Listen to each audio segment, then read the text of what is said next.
Olá, graça e paz seja com você. Que alegria estar aqui na Conferência Flores 2021.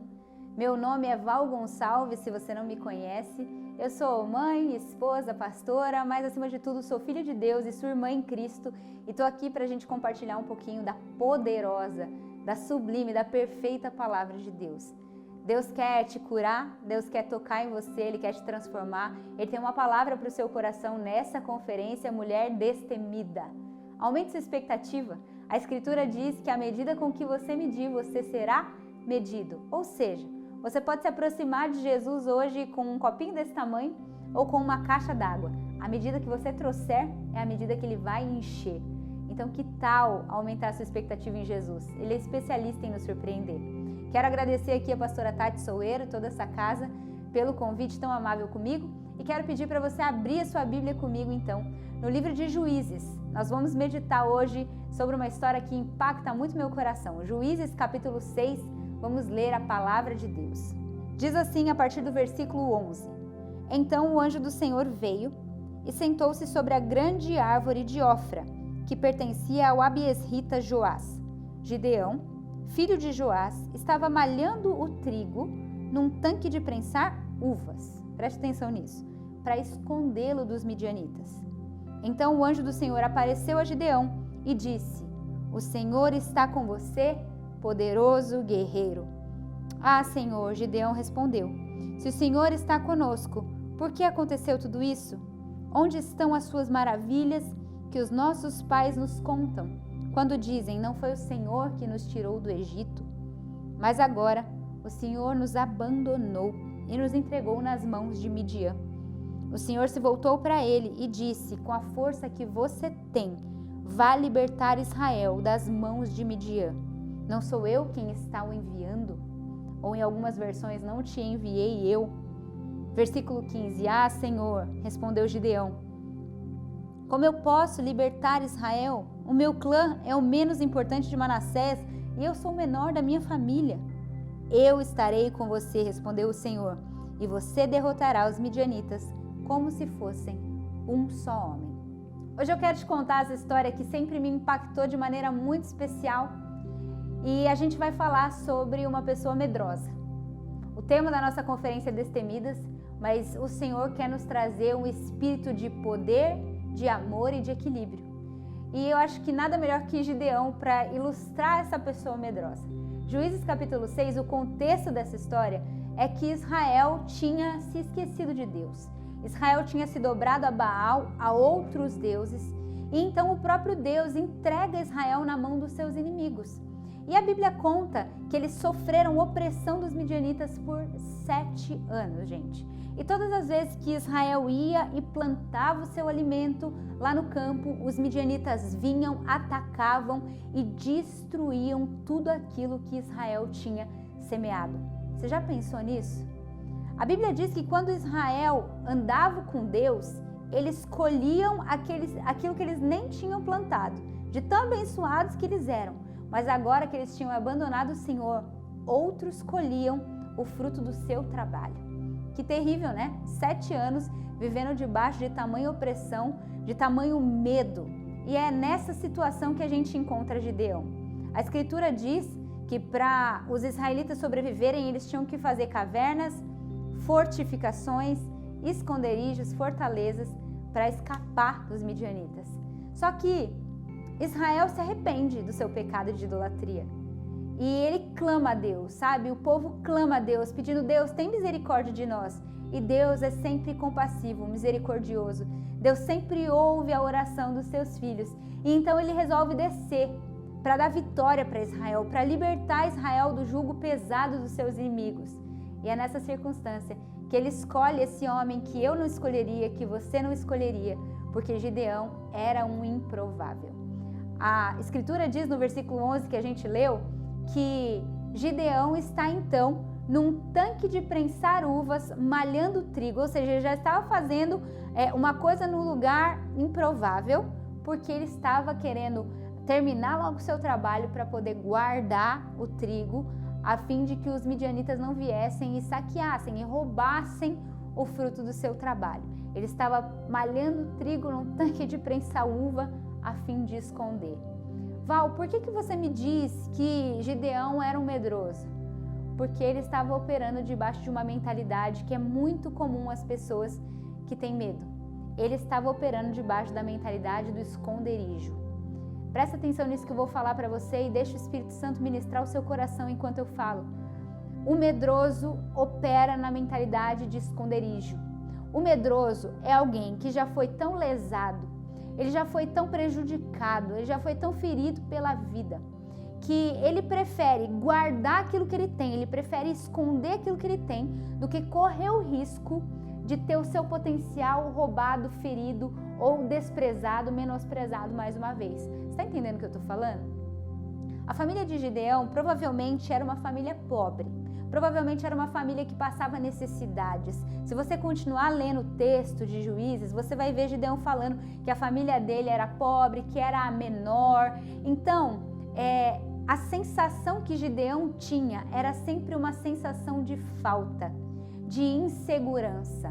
Era uma sensação que norteava a vida dele. E a gente vai ver isso tanto na forma como ele lida com o trigo, que ele quer esconder o trigo, mas isso funciona também para todas as outras áreas da sua vida. E aquilo que é verdade para Gideão é verdade para nós. Quem sabe você tenha sofrido na sua vida tantas feridas. Talvez você já tenha vivido tanta exploração na sua vida. Talvez você conheça essa sensação de insegurança, de falta que eu estou falando bem de pertinho. Você sabe o que é passar perrengue, e eu não estou falando só de dinheiro aqui, não. Talvez a pobreza que você experimentou na sua vida foi de dinheiro, mas talvez tenha sido pobreza de amor. Sabe, talvez tenha sido uma pobreza de aceitação, uma falta de validação. Talvez você tenha tido tão pouco em algumas áreas da sua vida, e quando a gente tem pouco, para não perder o pouco que se tem, é melhor se esconder, é melhor esconder o potencial. Entende o que eu estou querendo dizer? Deixa o Espírito Santo ministrar o seu coração. É por isso que tantas pessoas vivem nessa mentalidade de esconderijo, com medo de ser ferido de novo, com medo de ser roubado, de ser lesado. Você se esconde. Esconde dons, esconde talento, esconde o seu coração de novos relacionamentos, esconde a sua vida. Só que Deus não deseja isso para você. Deus não deseja que você seja dominado pelo medo. Deus deseja que você seja livre, destemida, ousada. E a pessoa dominada pelo medo, ela faz isso. Ela planta, ela colhe e ela esconde. Enquanto o propósito de Deus para alguém ousado é que você plante, colha e reparta. Porque você é um multiplicador daquilo que Deus tem colocado na sua vida. Como eu sei que Gideão era medroso, porque ele estava norteado pela mentalidade do esconderijo. Enquanto eu falo, veja se isso faz sentido na sua vida. Segunda coisa de quem está dominado pelo medo. A pessoa dominada pelo medo, além do esconderijo, ela usa muito dois recursos. Primeiro, o recurso da culpa e depois o da desculpa. Olha o que Gideão fala no versículo 13. Ah, Deus, se você estivesse aqui, cadê você? Deus, você nos abandonou. Deus, não foi você que nos tirou do Egito, mas agora nós estamos entregues nas mãos dos midianitas. O medroso, gente, é alguém muito mais norteado pela dúvida do que pela fé. Preste atenção nisso que eu estou falando. O medroso, ele sempre vai culpar circunstâncias, pessoas, vai culpar a Deus. Ele vai dizer, Senhor, se você estivesse aqui. Ah, Senhor, mas onde você estava? Deus, mas onde estão as suas maravilhas? Ele culpa pessoas e circunstâncias e às vezes até o próprio Deus pelos seus insucessos. Mas, no entanto, Deus está na cena descendo para livrar Israel. Deus iria fazer isso através da vida de Gideão. Só que o medo vai usar esse recurso da culpa para se esquivar do propósito de Deus. E quantas vezes isso é verdade na minha e na sua vida? Às vezes a gente vive lutas, a gente vive guerras pessoais, guerras na nossa família, no nosso casamento. Talvez você esteja enfrentando tanta dificuldade no seu trabalho e você está orando a Deus, assim como Israel clamou, Deus me livra, Deus me dá uma solução, Deus faz um milagre. E aí, Deus está querendo fazer um milagre, mas Ele quer que você seja o instrumento do milagre. Então Ele vem e te apresenta uma tarefa, uma missão, e o medo nos faz usar esse recurso da culpa para poder se esquivar daquilo que Deus quer. Ah, Deus, mas meu casamento não está dando certo porque o meu marido não ajuda, porque a minha esposa não ajuda, porque aquela situação é muito difícil, porque você permitiu tal coisa na minha vida. O recurso da culpa e da desculpa é típico do medroso. Só que Deus está tentando mostrar para você que Ele já respondeu tua oração. Ele já desceu para dar livramento, Ele desceu para dar vitória. E muitas vezes Ele quer que você seja o milagre dentro da sua própria circunstância. Você ainda não entendeu que Deus talvez esteja usando a sua vida. Ele quer que você seja o solucionador do seu próprio problema. Só que se a gente se deixar enredar pelo espírito do medo, a gente vai usar sempre de culpa e de desculpa para a gente não se tornar ou não entrar no lugar que Deus espera que nós entremos, para não ser as pessoas que Deus espera que nós nos tornemos. Então, eu quero que você preste atenção nisso. Isso não é uma coisa que eu vejo só na vida de Gideão. Durante toda a escritura, a gente vê vários exemplos de pessoas que usaram o recurso da culpa ou da desculpa. Moisés, por exemplo, quando foi chamado por Deus, usou o recurso da desculpa. Ele disse: Deus, manda outro, porque eu não sei falar, porque eu sou gago, porque ninguém vai me ouvir. O profeta Jeremias, quando foi chamado por Deus, também usou o recurso da desculpa. Ele disse: Deus, eu não passo de uma criança. Deus, esse povo é muito teimoso. Ele culpou o povo. Senhor, manda outra pessoa, escolhe outra pessoa. Essa é a mentalidade do medo. Como que eu sei que Gideão estava preso pelo medo? Primeiro, pela mentalidade de esconderijo. Segundo, porque era alguém que culpava os outros ou dava muitas desculpas para não se tornar o que Deus esperava que ele fosse. Terceira coisa de quem é dominado pelo medo é que Gideão, e a gente vai ver isso muito claro na vida dele, ele sofria de inferioridade. Olha, no versículo 15 e 16, ele diz assim: Senhor, como é que eu vou libertar Israel? O meu clã é o menor, a minha família é a mais pobre, eu sou o menorzinho. Minha irmã, você lida com inferioridade? Você se sente alguém incapaz, insegura? Você tem medo de aceitar desafios novos? Como é que é isso para você? Eu acho interessante que a Bíblia conta que Gideão dá essa resposta para Deus: eu sou o menor, a minha família é a mais insignificante. E talvez isso possa soar para a gente como humildade. Nossa, que humilde Gideão, realmente ele não se gabava, ele não se vangloriava, ele é extremamente humilde, mas eu quero falar para você que não. Às vezes nas maiores desculpas estão o maior orgulho. Às vezes o medo anda de mãos dadas com o orgulho disfarçado de humildade. Presta atenção nisso que eu vou falar para você. Às vezes a gente pensa assim: eu prefiro não aceitar esse desafio aqui, porque eu não vou dar conta dele, sabe? Eu não sou tão bom assim.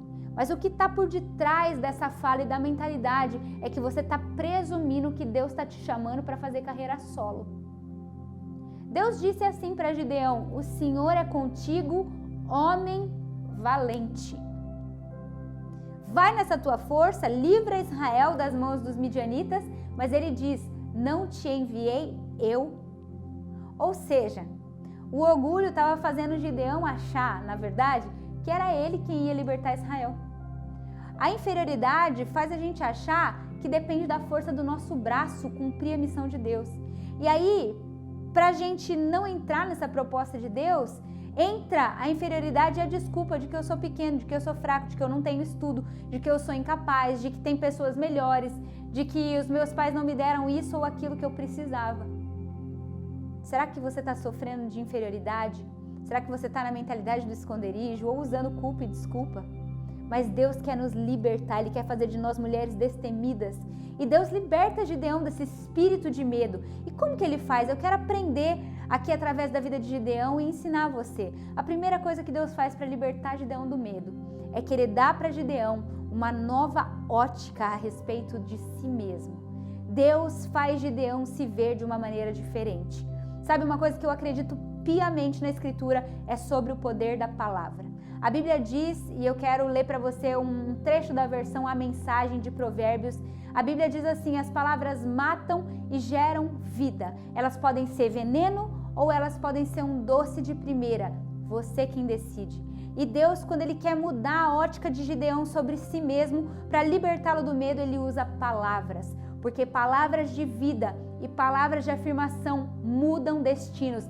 Deus está nessa conferência liberando sobre você palavras de vida e de afirmação para que você possa mudar a sua ótica sobre si mesmo. Talvez você esteja medrosa, talvez você ouviu a vida inteira palavras de afronta, de desvalorização ou faltaram palavras de validação na sua vida, mas eu quero falar para você que o Pai ama fazer isso com você. O Pai te afirma nessa conferência. O Pai conta para você o que Ele pensa sobre você. Deus sempre vai mostrar aquilo que nós somos nele e vai nos afirmar através das palavras. Gideão estava assim com medo? Estava, mas Deus disse, o Senhor é contigo, homem valente. Gideão pensava na sua fraqueza, mas Deus vinha e dizia, eu te enviei, vá nessa tua força. Deus está fazendo isso com você nessa conferência. Deus está dizendo, eu te enviei. Você é uma mulher poderosa, destemida, guerreira, valente. Agora, Gideão precisou escolher. Porque a gente precisa escolher se tornar aquilo que Deus diz. Ou a gente vai escolher se tornar aquilo que o medo diz. É sempre uma escolha. A voz de Deus ou a voz do medo. Qual é a sua escolha hoje? Gideão passou sim por uma transformação radical. Ele passou por uma cura na sua identidade, na sua ótica sobre si mesmo. Mas primeiro, ele precisou crer nas palavras de vida eterna, mais do que nas palavras da sua própria consciência. Ele resolveu crer em Deus e por isso foi livre da sentença do medo. Talvez, se ele continuasse ouvindo a voz do medo, ele nunca teria libertado Israel.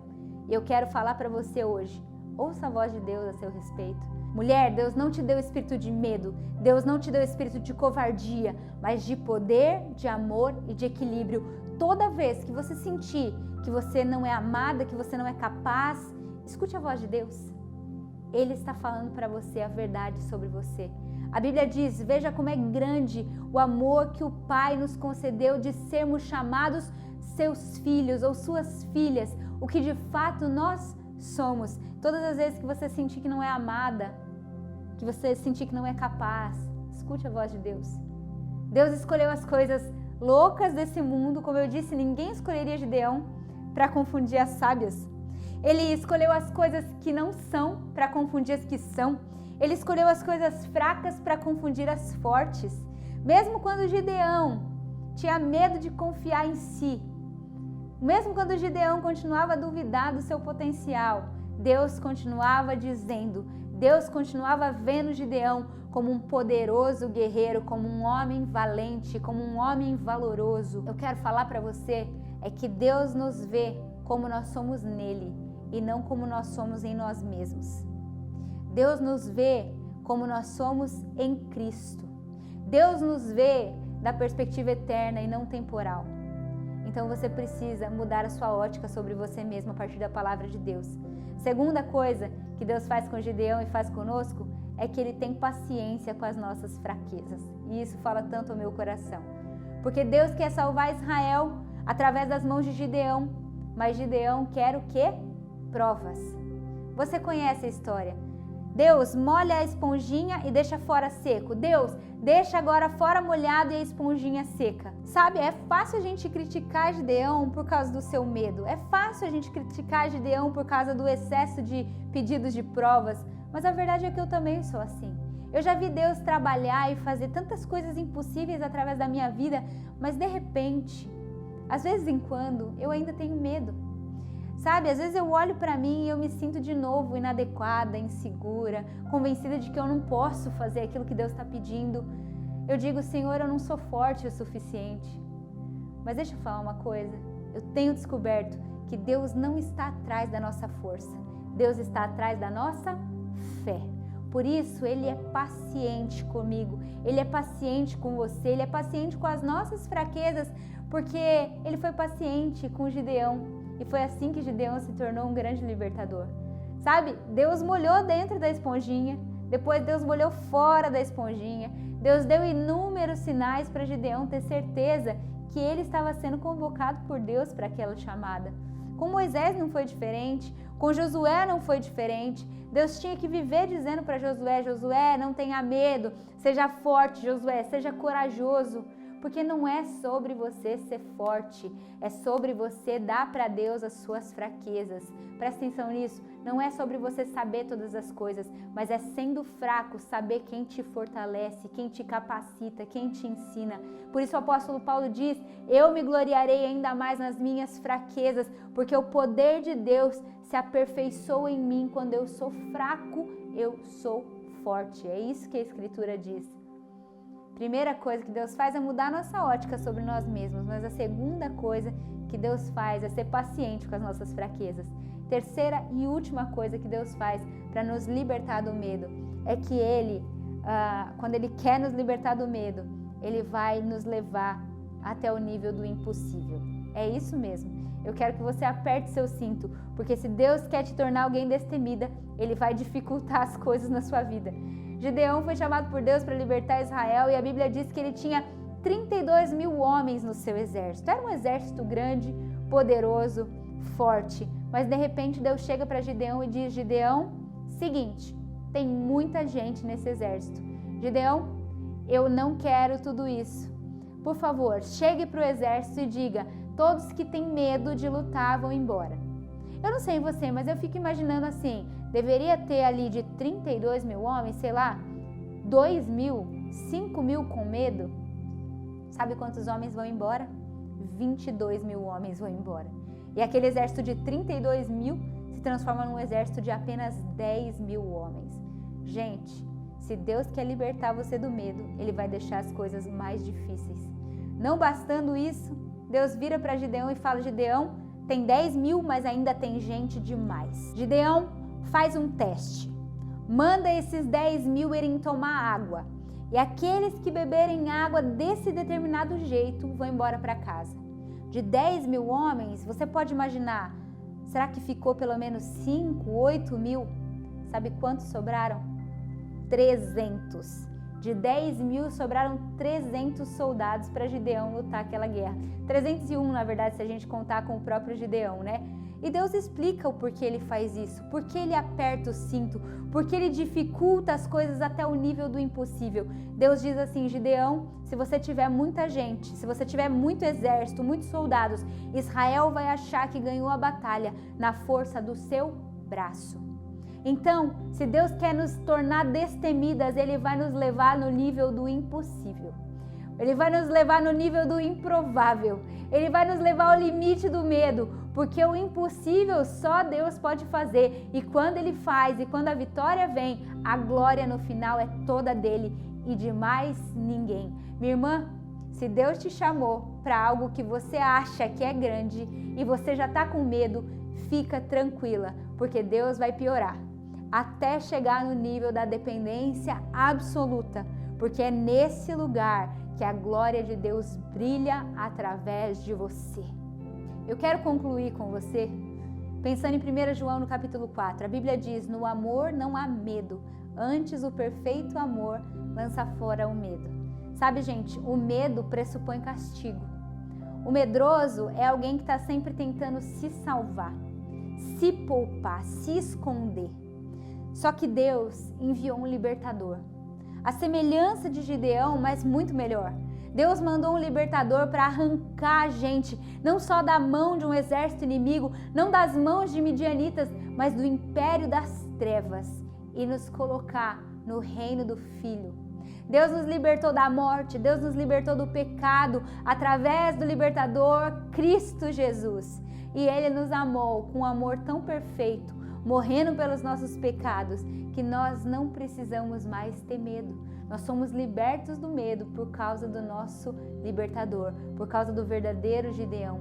Eu não estou falando aqui desse medo natural, esse medo de barata, desse medo para a proteção da vida, medo de cobra, medo de aranha.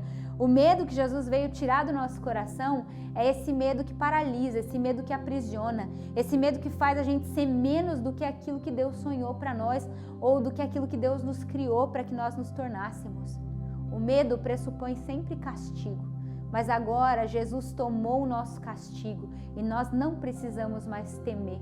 Jesus já nos salvou, nós não precisamos mais salvar nós mesmos, por isso nós podemos perder a nossa vida, para que outros sejam salvos. E a Escritura diz que aquele que perde, que entrega a sua vida, esse acha a sua vida, esse encontra a verdadeira vida. Então, Deus está trazendo para você, nesta conferência, a consciência de que você é destemida, de que você é ousada, de que você é valente, de que não é pela sua força, mas pela companhia que está com você na jornada. O libertador já está com você. Sabe, um dos nomes para o Espírito Santo que eu gosto na Bíblia é Paracleto, do grego, quer dizer amigo ao lado. Sabe quando você tem muito medo de fazer determinada coisa, mas você vira para sua amiga e fala assim: amiga, se você for, então eu tenho coragem de ir? Então, o Espírito Santo está sempre do nosso lado. Você não precisa fazer nada na sua vida sozinha. Você tem sempre um paracleto, alguém que vai com você, não importa a circunstância. Deus está hoje trazendo para você a verdade sobre você, de que você é destemida, de que você é ousada e de que você pode ir além. O convite é para que a gente não olhe mais para a vida da terra para a terra. Efésios 2 vai dizer que nós agora estamos assentadas em Cristo nas regiões celestiais. Sabe por que o medo nos aprisiona? Porque o medo é a visão da terra para a terra. O medo é quando a gente encara as circunstâncias do terreno, mas quando você está elevada, posicionada em Deus, pensando nas coisas do alto e não nas coisas da terra, quando você está com seus olhos em Cristo Jesus, então você ganha uma visão panorâmica das circunstâncias e o medo não te aprisiona mais. Eu costumo dizer isso, que o medo, ele é como um holograma, ele é virtual, sabe? Às vezes você vai num portão de uma casa e você escuta latidos muito altos e aqueles cachorros latindo te dão medo, mas de repente você vai ver e não passavam de pinchers, não passavam de chihuahuas, de cachorros bem pequenininhos. Esse é o medo. Ele faz mais barulho do que morde. Deus quer nos libertar dele. Deus quer nos fazer pessoas ousadas. E eu quero orar para a gente encerrar. Eu quero orar para que a gente seja empoderada pelo Espírito, para se tornar tudo que Jesus sonhou para a gente. Você quer orar comigo nessa hora? Pai, muito obrigado porque você não nos deu um espírito de medo nem de covardia, mas de poder, de amor e de equilíbrio. Obrigado, Senhor, porque em Ti nós somos ousadas, destemidas, em Ti nós podemos nos tornar tudo que você nos fez para ser e de fato em Cristo já somos tudo que precisamos. Senhor, eu peço que todo medo, toda cadeia, tudo que paralisa e aprisiona, seja despedaçado e desfeito pela sua palavra. Senhor, cura a nossa ótica sobre nós mesmas. Pai, eu peço palavras de vida e vida eterna, palavras de afirmação sobre cada mulher. Senhor, eu peço mais uma vez paciência conosco nas nossas fraquezas. Obrigado porque você tem paciência comigo e com as minhas irmãs. E Pai, eu peço por último que você nos leve até o nível do impossível, porque quando for feito, a glória será tua. Obrigado, Senhor, porque nós queremos ir além daquilo que pedimos ou pensamos. No nome de Jesus nós oramos. Amém e amém.